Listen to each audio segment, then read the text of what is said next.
Hello everybody, welcome back. Today as well we have got you another video. In this video I'll show you how you can remove end-to-end encryption in WhatsApp. But before that, please do make sure to like our video, subscribe our channel, and yes, without any further delay, let's start. So you want to go to the WhatsApp first, and I'm gonna go back so I can show you the process once again, one by one.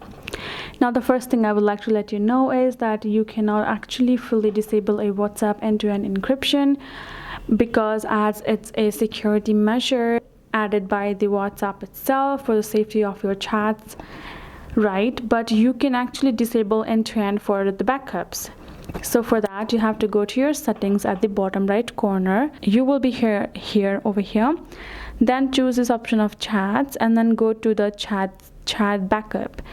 Over here, if you have turned on or have backed up, then you will find this option of end-to-end encrypted backup option. Tap on it, then tap turn off. Once you have turned the backup on, you will find this option.